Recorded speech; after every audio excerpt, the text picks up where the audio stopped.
गीता जल्दी, आरती शुरू हो गई है। हाँ हाँ बस आई।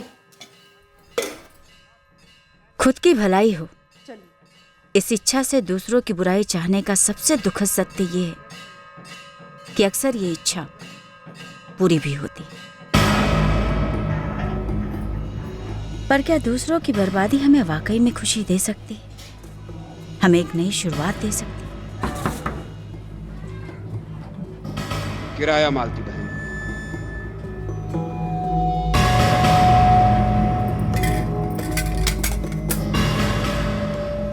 उनसे बात करने से भी क्या होगा कमल?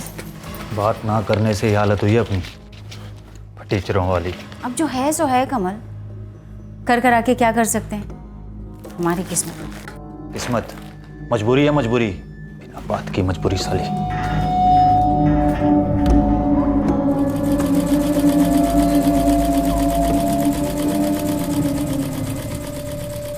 किसी दूसरे के खात्मे का सपना देखने से खुद की जिंदगी संवरती है भला?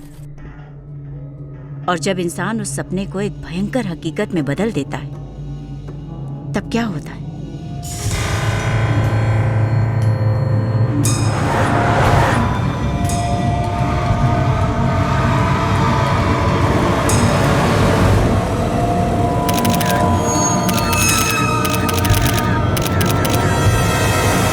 सर एक खबर आई है, बुरी खबर। बोलो जगन। सर उम्मीद की जा रही थी कि अजीत वर्मा के बारे में कोई खबर होगी, लेकिन टिप मिली है कि नक्सली हमला होने वाला है।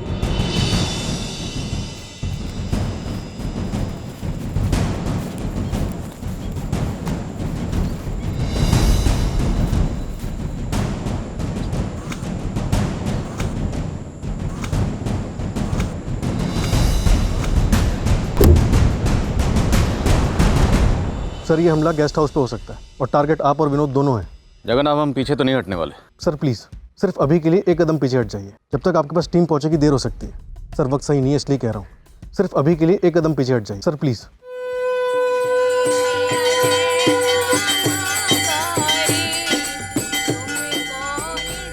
कोई अपने स्वार्थ को एक जायज इच्छा समझ बैठा था। किसी और की बर्बादी चाहने में अपना फायदा देख चुका था। और जो बर्बादी चाही थी वो अचानक से आई जरूर, वह भी एक ऐसे भयंकर रूप में जो कल्पना के परे थी। इस कहर का असर बुरा सोचने वाले पर क्या होने वाला था ये खुद उसे पता नहीं था। जो नहीं हुआ उसका भी अंदाजा नहीं था, और जो होने वाला था वह भी अंधेरे में था।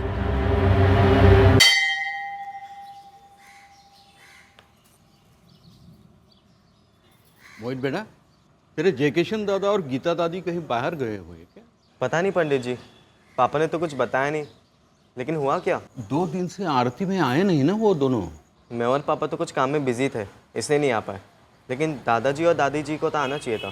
सालों हो गए, एक दिन भी चूके नहीं थे। मैं एक काम करता हूँ, उनके घर पे जाकर पता करके आता हूँ। तो रुको मोहित, मैं भी साथ में चलता हूँ। मोहित, जरा अपने पिताजी से पूछो कहीं बाहर वार तो नहीं गए जयकिशन जी गीता जी के साथ। नहीं मोहित, चाचा जी ने मुझसे तो कुछ कहा नहीं कहीं बाहर जाने के बारे में। और वैसे भी वो अपने आप कहाँ जाएंगे? इतने सालों से शहर के बाहर तो निकले नहीं कभी। हाँ पापा, पर मैं पंडित जी के साथ दादाजी के घर के बाहर हूँ और दरवाजे पे तो ताला लगा है। जयकिशन जी को आखिरी बार मैंने परसों 15 तारीख को देखा था जब वो टहलने जा रहे थे।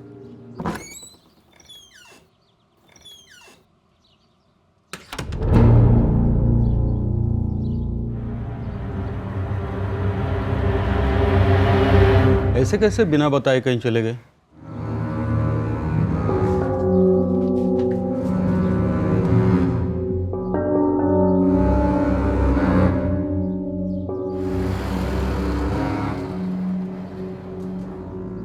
ऐसा कैसे हो सकता है? चाचा जी मुझे बिना बताए कहीं जाते ही नहीं। आनंद जी, घर के अंदर से बदबू आ रही है। हाँ पापा, बहुत गंदी स्मेल आ रही है।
सर घर में ज़बरदस्ती घुसने के कोई निशान नहीं मिले।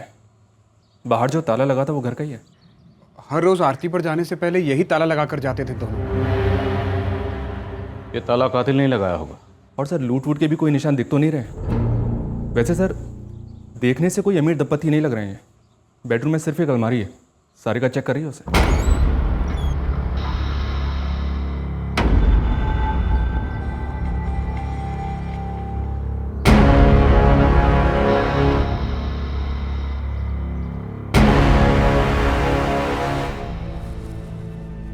सर अलमारी में एक लॉकर है, लगता नहीं उसे खोला गया है, पर उसकी चाबियां भी नहीं मिल रही हैं। Mobile phones? सर दोनों के मोबाइल फोन्स अभी तक नहीं मिले हैं।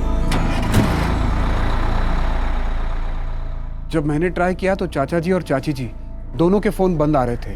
कोई बच्चे नहीं इनके? एक बेटी है नुपुर हुड्डा। वो इनके साथ नहीं रहती? वो मजनू खेड़ा में रहती है अपने पति कमल और बच्चों के साथ। आपने इतला दी उन्हें? इतना हड़बड़ा गया था कि भूल ही गया। वैसे लॉकर की चाबी भी मिली नहीं हमें। वो तो हमेशा चाचा जी और चाची जी के पास ही रहती थी, बड़े जतन के साथ संभाल के रखते थे दोनों। नहीं आनंद भैया, ये नहीं हो सकता। आपको जरूर कोई गलतफहमी हुई है। नहीं नुपुर, मेरे सामने चाचा जी और चाची जी की लाशों को हॉस्पिटल ले जाया गया है।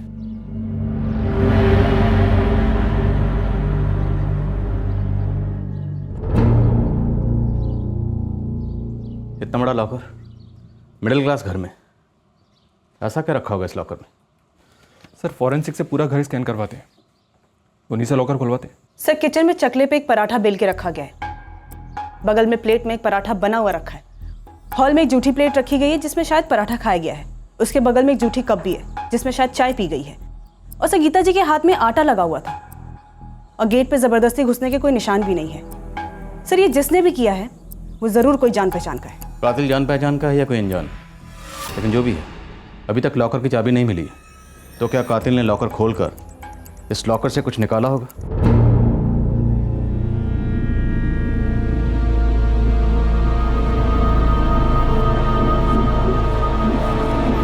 डॉक्टर, क्या आपको बॉडीज पर कोई उंगली के निशान मिले? वैसे क्राइम सीन से फॉरेंसिक टीम ने फिंगरप्रिंट्स कलेक्ट किए हैं।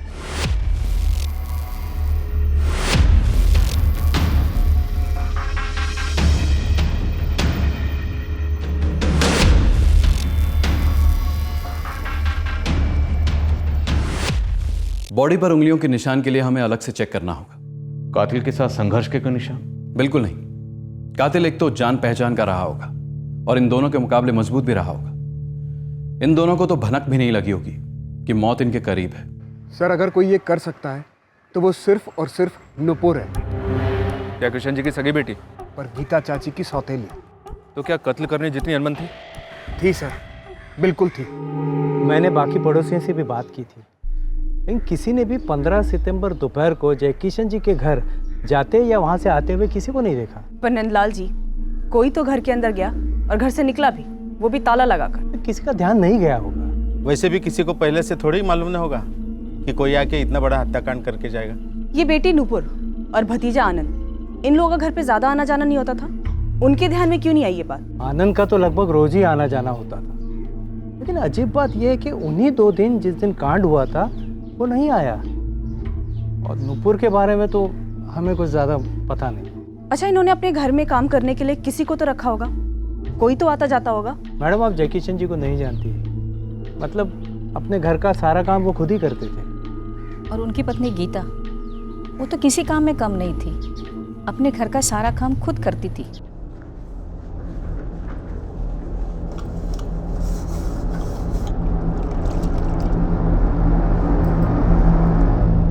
गोविंद। हाँ बोलिए सर। आप 20 रुपए वाला चावल, दाल, ठीक है, और 15 रुपए का तेल दे दे।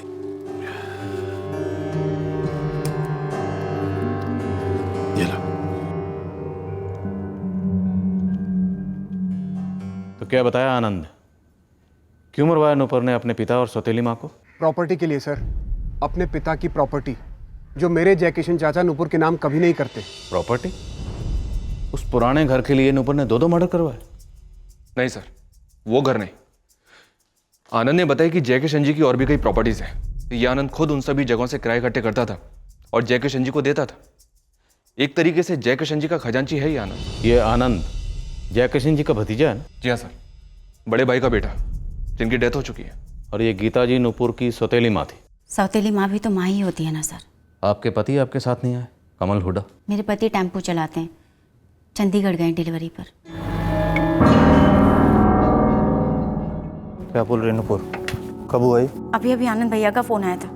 कब हुआ कैसे हुआ उन्हें भी ठीक से नहीं पता। अच्छा तू एक काम कर, जल्दी से जल्दी पहुंच वहाँ पे। हाँ मेरे पति कल सुबह तक यहाँ पहुँच जाएंगे सर।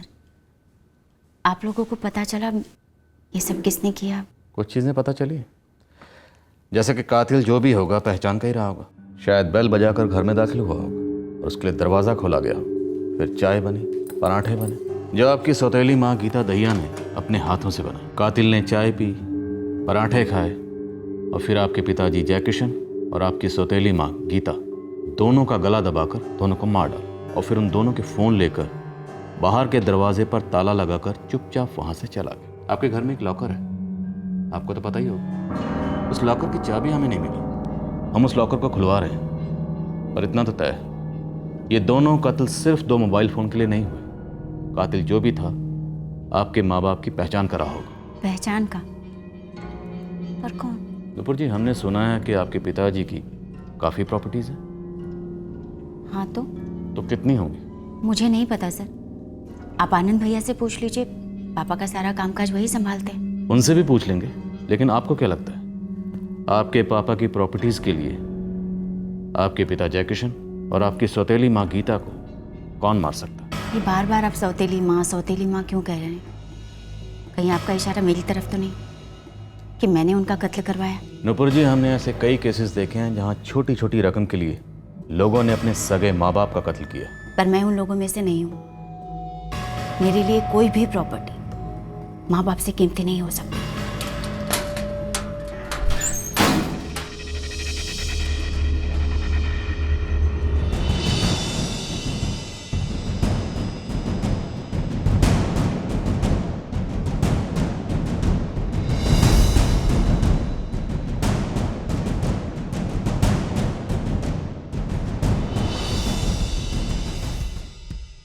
$2 करोड़ पक्का? 2 बार गिने गए हैं सर, हमने वीडियो रिकॉर्डिंग भी की है। एग्जैक्ट अमाउंट है 2,45,00,000। और लॉकर तोड़ने की कोशिश नहीं की गई? जी नहीं सर, कोई निशान नहीं मिले हैं। अगर लॉकर खोला गया होगा तो पक्का चाबी का इस्तेमाल किया गया होगा। अगर लॉकर खोला गया तो लॉकर में इतनी ज्यादा रकम थी, कातिल अपने साथ क्यों नहीं लेकर गए?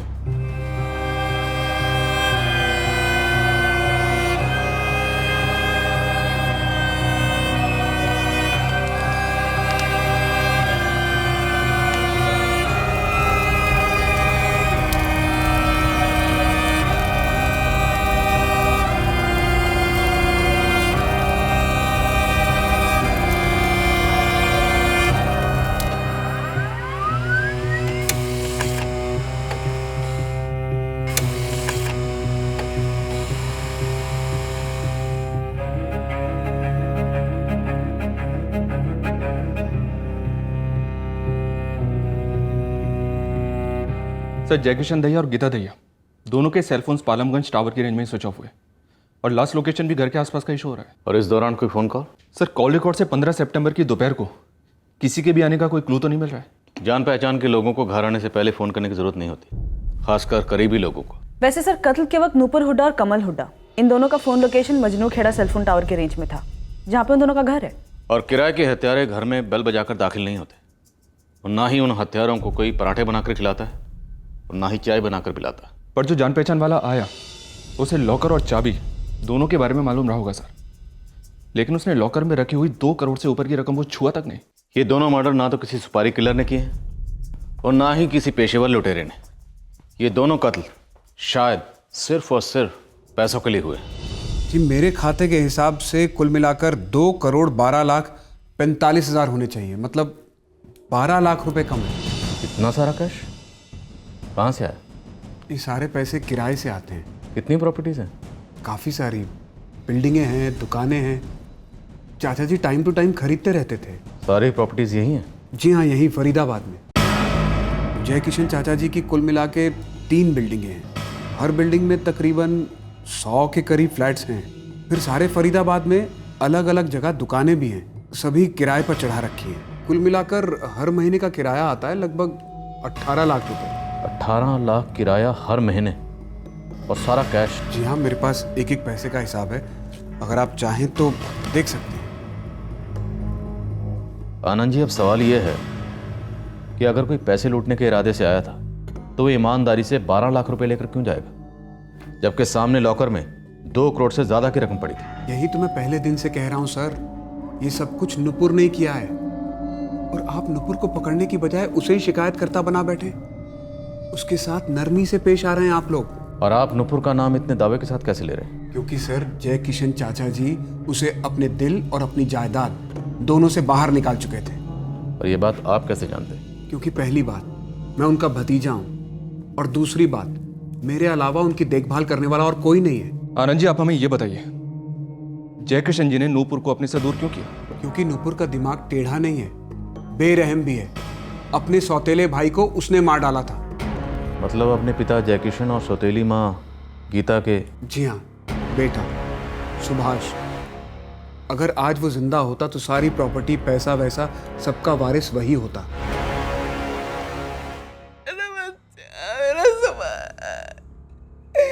किसकी नजर लग गई मेरे बच्चे को? मेरा बच्चा क्यों छोड़ के चला गया? बच्चा।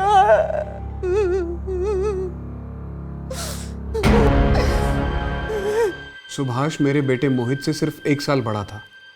तो आपका ये कहना है कि नुपुर ने सुभाष का कत्ल करा दिया? फिर तो पुलिस में शिकायत दर्ज कराई गई होगी। आज तक कौन सी पुलिस जादू टोना साबित कर पाई है मैडम, लेकिन होता तो है ना। नुपुर ने ही सुभाष को नशीली दवाओं का आदी बनाया। नुपुर ने ही सुभाष को मौत की तरफ धकेला, लेकिन दिखा ऐसा कि नशीली दवाओं की लत की वजह से जान चली गई सुभाष की। मतलब आपके पास इस बात का कोई सबूत नहीं है कि सुभाष का कत्ल हुआ? ये सिर्फ आपकी सोच है कि नूपुर ने उसे मार दिया? यही सच है सर। सुभाष को हटाने के बाद भी जब नुपुर को लगा कि उसका सगा बाप उसे एक दमड़ी नहीं देगा, तब उसने अपने बाप और सौतेली माँ दोनों का सफाया करवा दिया। दरअसल साहब, ये गीता नुपुर से बहुत डरती थी। जादू टोने वाली बात तो आपने सुनी ही होगी।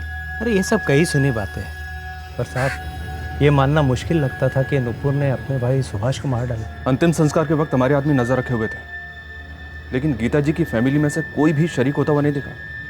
कहाँ से थे वो? पता नहीं, लेकिन हमने कभी उनके रिश्तेदारों को ना कभी देखा, ना कभी उनके बारे में सुना। पर आपने ये तो सुना होगा ना, महिमा भाभी यानी कि नुपुर की माँ जयकिशन भाई साहब की पहली पत्नी, वो जब जिंदा थी तभी जयकिशन भाई साहब ने गीता से शादी की थी।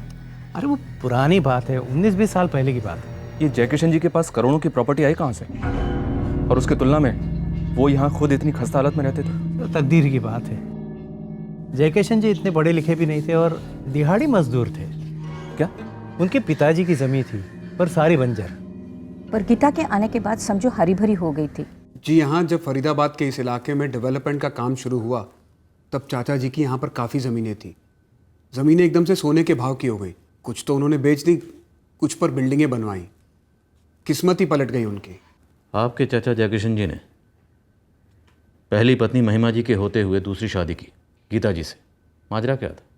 और दूसरी शादी की वजह से परिवार में किसी किस्म की कोई टेंशन नहीं हुई? सर, उस वक्त मैं बहुत छोटा था, इतना करीब भी नहीं था चाचा जी के, इसलिए मुझे कुछ ज़्यादा पता नहीं।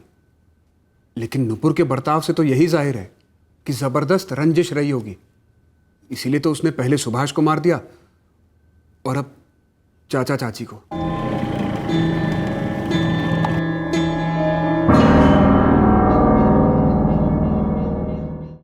साहब, ये नुपुर हुडा का पति टेम्पो ड्राइवर कमल रोज पी पाकर घर में हल्ला मचाता है। झगड़ा एक ही बात को लेकर कि बाप इतना रईस था और बेटी नुपुर को 1 पैसा नहीं दिया। मारपीट? सर, ऐसा तो कुछ पड़ोसी ने नहीं बोला, लेकिन एक बात है कि ये नुपुर भी गुस्से में बहुत भला बुरा सुनाती थी। कभी अपने पति कमल को कोसती तो कभी अपने माँ बाप को कोसती। तो इस कमल का पूरा चिट्ठा निकाल। इस कमल पे मुझे तगड़ा डाउट जा रहा है। दरवाज़ा किसी जान पहचान वाले के लिए खोला गया, फिर ये कमल तो साला दामाद ठहरा। ऊपर से अक्सर परिवार वाले फ़ोन करके घर नहीं आते। ये भी साला ऐसे धमक गया होगा बिना फ़ोन किए 15 सितंबर की दोपहर को। सुभाष की मौत ज़्यादा ड्रग लेने की वजह से हुई थी सर। डॉक्टर के सर्टिफिकेट में भी यही लिखा हुआ है। दरअसल सर, हम सब उसे कुछ ज़्यादा ही लाड करते थे। आप ये कह सकते हैं कि हद से ज़्यादा। इसलिए बिगड़ गया था, पढ़ाई वढ़ाई छोड़कर बुरी संगत में पड़ गया था। सुभाष, सुभाष, उठ बेटा। ऐसी कोई रात नहीं है जब इन नशे की हालत में नहीं लौटा हो। कब घर आया, कब सोया, कुछ पता ही नहीं चला। एक रोटी तक नहीं खाई बेचारे ने। हम सब ने उसके नशे की लत छुड़वाने की बहुत कोशिश की सर। मैं तो उसे नशा मुक्ति केंद्र भी ले गई थी।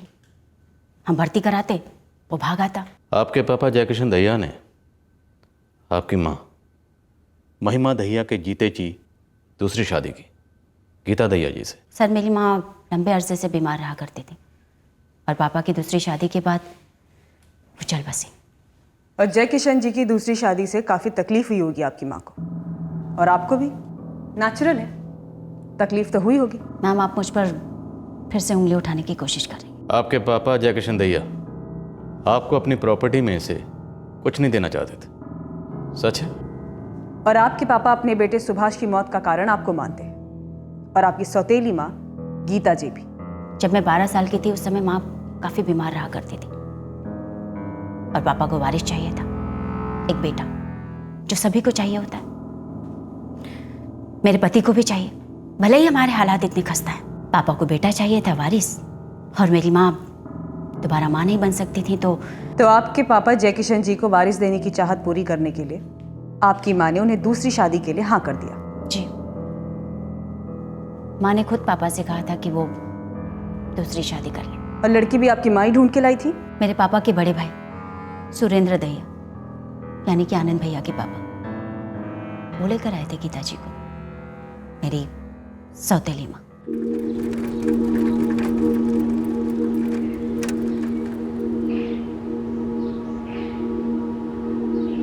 भैया मुझे महिमा से बात करनी होगी। पता चला उसे ये ठीक ना लगे। पहले ही तुम बात कर लो जयकिशन। गीता साफ साफ बोली है कि अगर शादी होगी तो ही वो रुकेगी, वरना नहीं।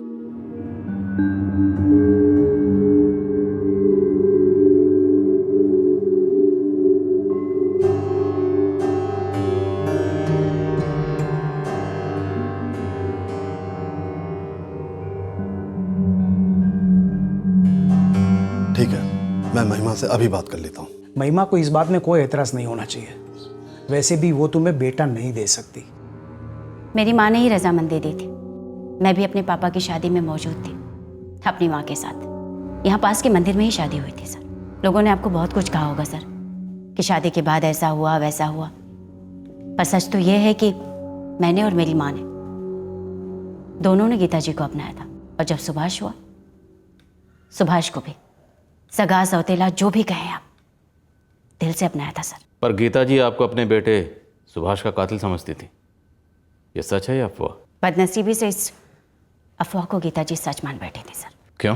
क्योंकि सुभाष के आने के बाद पापा के जैसे बंजर जमीन पे सोना उग गया हो, लेकिन उसकी मौत के बाद उनकी सारी जायदाद की मैं इकलौती वारिस बची। और गीता जी ने ये मान लिया कि उनके बेटे सुभाष को आपने मरवाया उनकी जायदाद के लिए। आप तहकीकात कर सकती हैं मैडम। डॉक्टर के सर्टिफिकेट में लिखा हुआ है कि सुभाष की मौत ज़्यादा लेने की वजह से हुई थी, लेकिन शक का कोई सर्टिफिकेट नहीं होता ना सर। अब आप लोगों को ही देख लीजिए, आप लोग मुझ पर शक कर रहे हैं। पर यह तो सच है ना कि सुभाष की मौत आपके घर में ही हुई थी, और उस दिन हुई जिस दिन आपकी बेटी निधि का 9वां जन्मदिन था।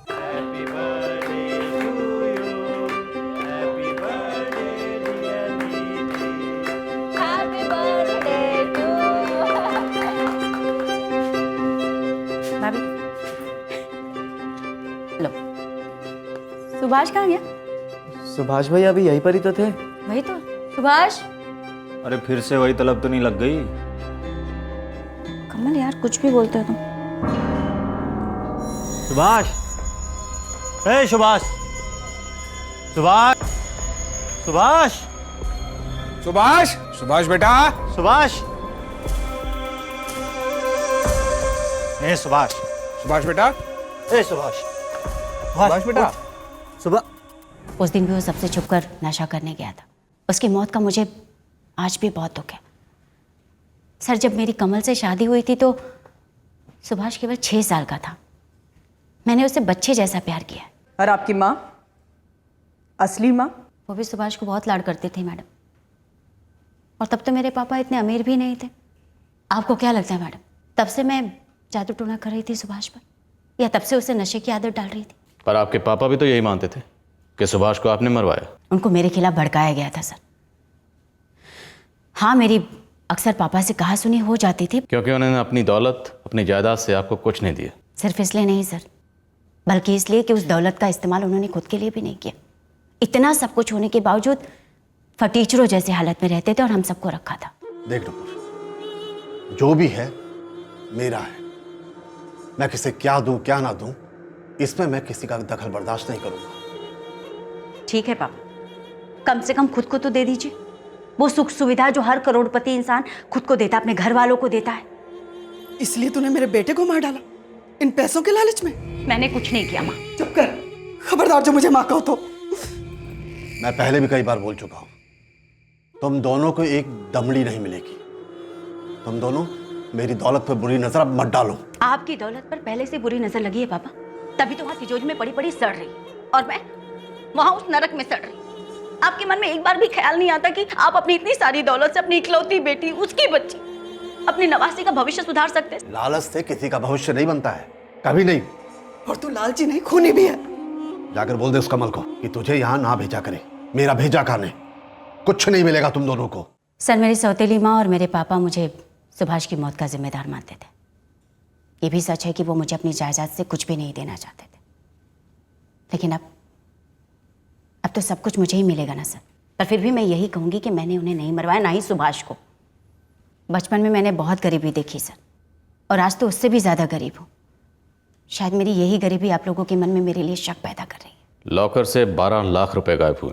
पर आप तो कह रहे थे कि करोड़ों थे लॉकर में। तो शायद 12 लाख सिर्फ हमें गुमराह करने के लिए चुराए गए हों।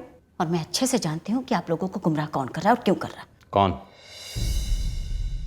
बोले नुपुर जी। सर, मेरी सौतेली माँ को मेरे ताऊ यानी कि आनंद भैया के पापा लेकर आए थे दंतेवाड़ा के गरीब इलाके गोंजलगढ़ से। हमें उनके अतीत के बारे में रत्ती भर भी जानकारी नहीं, लेकिन ताऊ जी को और फिर आनंद भैया को पापा के एक एक प्रॉपर्टी की खबर थी। अब आप सोचिए कि जो इल्जाम मुझ पे लगाया जा रहा है कि मैंने सुभाष का कत्ल करवाया या मैंने उसे नशे की आदत डाली, इल्जाम आनंद भैया पर भी तो लगाया जा सकता है ना। उनका तो रोज का आना जाना था हमारे घर में, तिजोरी की चाबी भी उनके पास होती थी। पापा ने कहा कितने पैसे रखे सब कुछ मालूम था उन्हें, लेकिन नहीं, आप लोग केवल मुझ पर और मेरे पति पर शक कर रहे हैं। मेरे पापा शायद दिल ही दिल में जानते थे कि मैंने कभी कोई गलत काम नहीं किया। शायद इसीलिए उन्होंने मुझसे कभी इतनी नफरत नहीं की कि अपनी सारी जायदाद आनंद भैया या उनके बेटे मोहित के नाम कर दी। लेकिन आनंद भैया, उनकी पूरी जिंदगी इसी कोशिश में निकल गई कि मेरी भरपूर बदनामी हो और वो समाज के सामने संत नजर आए। सर, अगर किसी ने पहले से प्लानिंग की है ना, तो वह है आनंद भैया, और उससे पहले ताऊ जी, गीता जी को हमारे घर में लाकर मेरी सौतेली माँ।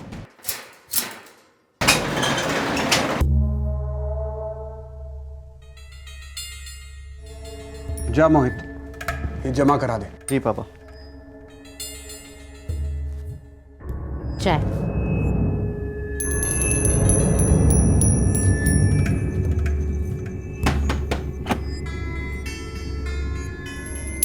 बोला ना नहीं, तिजोरी में पुलिस वालों को कोई वसीयत नहीं मिली। तुझे क्या लगता है तेरे बाप ने कोई वसीयत बनाई नहीं? ना बनाई तो हमारे लिए सबसे अच्छा ना। हो सकता है आनंद भैया के पास हो, वैसे भी बहुत चालाक इंसान है, ऐन मौके पर सबके सामने लाकर रख सकते हैं। उनका कोई भरोसा नहीं है। जहाँ तक नुपुर हुडा की बात है साहब, अभी तक एक भी बंदा ऐसा नहीं मिला जिसके सामने नुपुर ने कभी अपनी जुबान पे जादू टोने की बात लाई हो। नुपुर का पति कमल, उसकी क्या रिपोर्ट है? दारू तो मजबूत पीता है साहब, और दोनों पति पत्नी कुत्ते बिल्ली जैसा झगड़ा करते हैं कि ससुर करोड़पति था और दामाद रोडपति टेम्पो ड्राइवर। और ये जयकिशन का भतीजा आनंद, उसका बेटा मोहित? साहब, अभी तक कुछ खुलकर तो सामने नहीं आया, लेकिन एक बात तो कोई अंधा भी बोलेगा, ये दोनों परिवार आनंद दहिया का और नुपुर हुडा का एक ही बात की आस लगाए बैठे थे कि कब ये जयकिशन मर जाए और कब इसके सोने के खान पर ये कब्जा कर सके। मैडम 19 साल पहले यहाँ दंतेवाड़ा से ले जाई गई थी, तो कुछ तो और डिटेल्स चाहिए। गीता का पूरा नाम क्या था, बाप का नाम, माँ का नाम क्या था? देख सुमित, अभी तक तो हमें ये भी नहीं मालूम कि गीता जी का असली नाम गीता ही था कि कुछ और। जो ये जानते थे वो अब इस दुनिया में नहीं है। मैं एक काम करती हूँ, तुझे गीता जी की अभी की फोटो भेजती हूँ। अभी की फोटो ठीक रहेगी मैडम। लगता है नुपुर ने आप लोगों पर भी जादू टोने की छड़ी घुमा दी, मुझ पर झूठा इल्जाम लगा दिया। हमें पता चला है कि तुम जयकिशन जी की प्रॉपर्टी पर बराबर नजर रखे हुए थे। सर, नजर रखने और बुरी नजर रखने में जमीन आसमान का फर्क होता है। नजर तो मैंने ही रखी थी। इतने सालों से ईमानदारी से, वफादारी से चाचा जी के सारे काम करता था मैं। तो जाहिर सी बात है कि उनके जाने के बाद वो सब कुछ मेरे नाम छोड़ जाते। सारे की सारी प्रॉपर्टी? साफ साफ चाचा जी ने खुद ये मुझसे बात कही थी, गीता चाची के सामने ही कहा था। मैंने बड़ी ईमानदारी से सगे माँ बाप की तरह सेवा की है उनकी, और फिर किराया इकट्ठा करने का काम उन्होंने ऐसे नहीं सौंप दिया था मुझे। एक एक पैसे का हिसाब दिया करता था मैं उनको। आप चाहो तो आप रजिस्टर देख सकते हो। और तिजोरी में 12 लाख रुपए कम थे, ये बात भी तो मैंने ही आपको बताई ना। जयकिशन जी ने कोई वसीयत बनाई थी? जहां तक मुझे पता है नहीं बनाई थी, लेकिन उन्होंने मुझसे बात जरूर की थी बनाने के बारे में, यही कि वो सब कुछ मेरे और मेरे बेटे मोहित के नाम कर देंगे। और उनके जाने के बाद अब ये सारी प्रॉपर्टी नुपुर के नाम ही होगी? हाँ, तो नुपुर के नाम 2-2 खून भी तो हैं, उनका क्या? चाचा जी सब कुछ मेरे नाम करने ही वाले थे, उससे पहले नुपुर ने चाल चल दी। लेकिन हमें अभी तक नुपुर के खिलाफ एक भी सबूत नहीं मिला। तो इसीलिए उसके इशारे पर आप मुझ पर साजिश का इल्जाम लगा रहे हैं। तुम्हारे पिताजी सुरेंद्र दहिया, जयकिशन दहिया जी के बड़े भाई, गीता जी को वही लाए थे 19 साल पहले। तो इसी हिसाब से तो हो सकता है साजिश 19 साल पहले हो गई। छोड़िए सर, मेरे पापा तो बेचारे अफसोस करते करते गुजर गए। किस बात का अफसोस? यही कि उन्होंने अपने हिस्से की बंजर जमीन कौड़ियों के दाम बेच दी, और कुछ साल बाद चाचा जी को उसी बंजर जमीन के करोड़ों मिले। वो एकदम से रईस हो गए। मेरे पापा ने भी कुछ सालों तक इंतजार किया होता तो जरा सोचिए आज मैं कहाँ होता। वैसे तुम्हारे पिताजी सुरेंद्र कहाँ से लाए थे गीता जी को? रायपुर काफी आना जाना रहता था उनका, वहीं से लेकर आए थे गीता चाची को। लेकिन सर, आप लोग बेकार में अंधी गली में दौड़ लगा रहे हैं। कातिल आप लोगों के सामने है, नुपुर, और वो मेरा नाम देकर आप लोगों को गुमराह कर रही है। सब फिंगरप्रिंट्स मिले तो हैं सभी जगह से, तिजोरी से भी।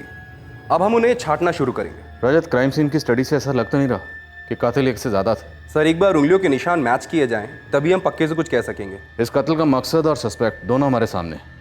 हमें इतना भी पता है कि कातिल जो भी है वो इस जोड़े का करीबी है। उन दोनों के गले इतने जोर से दबाए गए, इसलिए पूरे चांसेस हैं कि कातिल मेल है। डॉक्टर अश्विन ने हमें लाशों के ऊपर के फिंगरप्रिंट्स भेजे हैं। अब हम उन्हें हमारे कलेक्ट किए फिंगरप्रिंट्स के साथ मैच करके देखेंगे। फिलहाल हमारे सामने 3 मेल सस्पेक्ट हैं। आनंद दहिया का बेटा मोहित दहिया और जयकिशन की बेटी नुपुर का हस्बैंड कमल हुडा। लेकिन फिलहाल हमारे पास इन तीनों के खिलाफ कोई सबूत नहीं। रजत, इस केस में फिंगरप्रिंट्स हमारे लिए एक बहुत अहम सुराग साबित हो सकते हैं। बस थोड़ा सा टाइम दीजिए, मैं आपको सारे सही एनालिसिस दूंगा।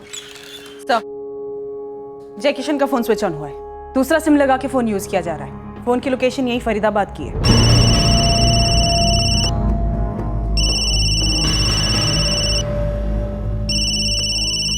हेलो, कौन बोल रहा है? अरे तुम कौन बोल रहे हो भाई? पालमगंज पुलिस थाने से सब इंस्पेक्टर विनोद अग्रवाल बोल रहा हूँ। जी, मेरा नाम घनश्याम साहू है। एड्रेस बोलो। साहब, यही दोनों फोन मिले थे मुझे। इन दोनों फोन्स के बारे में कई सारी बातें करनी है तुझसे, जो कि फोन पर नहीं हो सकती थी, सिर्फ हमारे लॉकअप में हो सकती है। लेकिन साहब, इन फोन्स के बारे में आपको क्या बात करनी है? ये तो मुझे अचानक से मिले थे। कहाँ मिले? लाशों के बगल में, दोनों का गला घोटने के बाद। क्या साहब? शिवराम, वो तो जयकिशन का पड़ोसी है ना, मेरी तो बात भी हुई थी उससे। पर इस एंगल के बारे में नहीं बताया होगा उसने। कौन सा एंगल रमेश? इस एंगल के बारे में ना तो आपसे आनंद दहिया ने बात की होगी और ना ही नुपुर हुडा ने, कि ये जयकिशन और गीता दहिया एक लड़का गोद लेने के बारे में सोच रहे थे। साहब, अभी मैं यूं ही नंदलाल और पंडित मिश्रा से बात कर रहा था, तभी मुझे लगा कि लड़का गोद लेने वाली बात मुझे आपको बतानी चाहिए। कहीं बात चली थी? कोई कागज पत्री हुई हो? आपको ये बात कब पता चली? तकरीबन 1 महीना पहले। सब कुछ है, पर छोड़ जाने के लिए वारिस नहीं। हाँ, और जो था वो बेवक्त। लेकिन जयकिशन, तेरी तो सगी बेटी है, नवासी है। वो सिर्फ नाम के वास्ते अपने हैं। ये सभी इसी इंतजार में बैठे हैं कि कब मैं ऊपर चला जाऊं या सारा इन सब के नाम कर दूं। उन्हें मेरी और गीता की कहां पड़ी है? गीता भाभी जी, क्या वो भी इस गोद लेने वाले फैसले में शामिल है? ये सुझाव गीता की तरफ से ही आया है। जय किशन ने मुझे कोई नाम तो नहीं बताया था, लेकिन मुझे ऐसा लगा कि कोई फैसला ले लिया गया है। लेकिन किसे गोद लिया या लेने वाले थे, ये उन्होंने मुझे नहीं बताया। ये गोद लेने वाली बात नुपुर और आनंद को मालूम थी? नुपुर का तो मैं बता नहीं सकता साहब, लेकिन आनंद को यह बात 100% पता होनी चाहिए।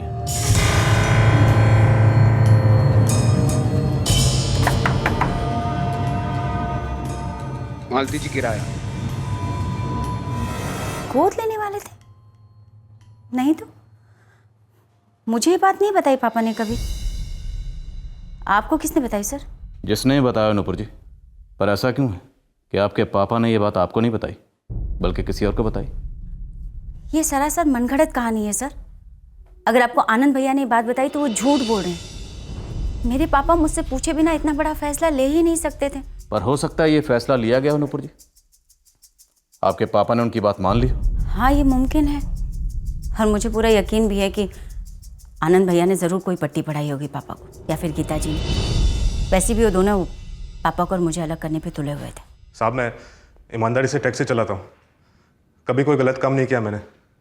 उस दिन मैं वो नेहरू सर्कल के पास शौचालय गया था, वहीं पर दोनों फ़ोन मिले मुझे साहब।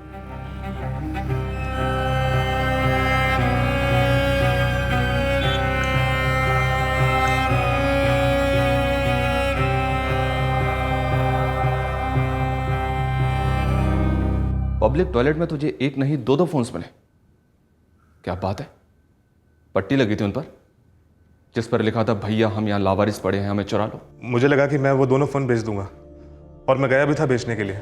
मोबाइल की किस दुकान पर गया था? साहब वो यूनिक मोबाइल सेंटर। तो फिर बेचा क्यों नहीं? साहब वो दुकानदार ने बोला कि इन दोनों फ़ोनों का कोई पैसा नहीं मिलेगा, क्योंकि आजकल स्मार्टफोन का ज़माना है और कोई बच्चा भी बतौर खिलौना इस्तेमाल नहीं करेगा। तो मुझे लगा कि मैं इस्तेमाल कर लेता हूँ, और जैसे ही सिम डाल के फ़ोन ऑन किया, अब आप लोगों का दामाद बन गया हूँ साहब। दामाद जी, बड़ी दिलचस्प कहानी सुनाई आपने। अब हमें हकीकत सुनाइए, क्योंकि इन दोनों फोन्स के मालिकों का कत्ल हो चुका है। हाँ, मेरा कोई हाथ नहीं है साहब इसमें।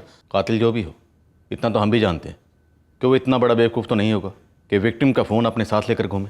शायद ये घनश्याम सच बोल रहा हो सर। और अब ये गोद लेने वाला नया एंगल सामने आने से सिर्फ नुपुर ही हमारी सस्पेक्ट नहीं है, बल्कि हमारा सस्पेक्ट आनंद भी है, क्योंकि नुपुर और आनंद ये दोनों ही वारिस बनना चाहते थे। नक्सल कनेक्शन ये कहाँ से आया सुमित? मैडम पता नहीं कनेक्शन कैसे आया, पर मैं यहाँ गीता की फ़ोटो लेकर उसकी फैमिली को खोज रहा था। पूरा गांव घूमा, तब एक अजीत वर्मा से टकराया। मार्केट में वर्मा जी का नाम तो सुना ही है आपने, अब पैसा लेके आ जाना। हाँ बोलो। अजीत वर्मा? हाँ क्या है? हमारे गोंजीलगढ़ में ये गीता थी, कोई 20-1 साल पहले हरियाणा फरीदाबाद में जा बसी। वहाँ जाकर गीता दहिया हो गई। कुछ सुना है, कुछ पता है इसके बारे में? तू है कौन? वो मैंने सुना है गांव में कि आप गीता को जानते थे। मैं नहीं जानता किसी गीता फीता को। और तू कौन है? मैं वो फरीदाबाद पुलिस की मदद कर रहा हूँ। खबरी? ऐसे ही समझ लो। इस अजीत वर्मा का कोई नक्सल कनेक्शन है? मुझे यहाँ की उड़ती चिड़िया ने टिप दी कि अजीत नक्सलियों के साथ मिलता है। जब से मुझसे बात की, इसने अपनी दुकान बंद कर दी और अपनी बीवी को लेके हवा हो गया। इस अजीत वर्मा का कोई नंबर है? हाँ, पर बंद जा रहा है। फिर भी भेज मुझे। करोड़ों की जायदाद के मालिक, लेकिन ज़िंदगी जीने का तरीका एकदम फटीचर। और फिर बुढ़ापे में बच्चा गोद लेने की पहल, और अब ये नेक्सलाइट एंगल की पॉसिबिलिटी। ये डबल मर्डर केस असल में है क्या? एक चक्रव्यूह जैसा बन गया सर। आनंद ने हमें भेजा नूपुर के पीछे, और नूपुर ने पलटवार किया और आनंद को ही संदिग्ध बना दिया। और सर, इन सब एक सबसे बड़ा रहस्य, गीता का पास्ट, जिसके बारे में शायद किसी को कुछ भी नहीं मालूम। इस वक्त हमारे सामने कई सवाल हैं। पहला सवाल, क्या जयकिशन जी ने कोई वसीयत बनाई थी? क्या कोई बच्चा वाकई अडॉप्ट किया गया था, या फिर आनंद और नूपुर ने मिलकर कोई साजिश रची और उस साजिश का गीता जी को पता था? या फिर ये सारी साजिश गीता जी ने रची, लेकिन उनकी पीठ पीछे एक और साजिश रची गई जिसके तहत गीता जी को रास्ते से हटा दिया गया?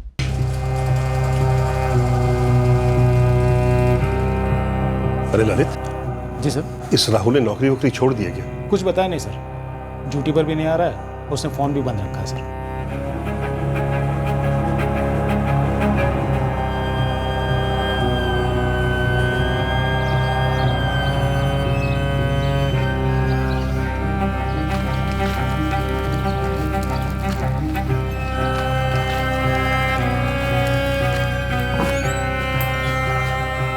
नुपुर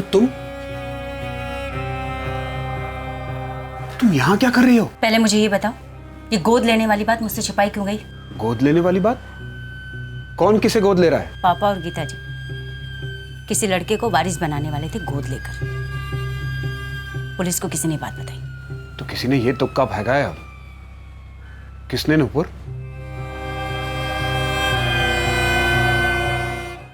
हम इस नतीजे पर पहुंचे थे कि यह किसी अंदर वाले का काम है, वरना कोई लॉकर में पड़ी हुई इतनी भारी रकम को छोड़कर उस रकम का एक छोटा सा हिस्सा लेकर फरार क्यों होता?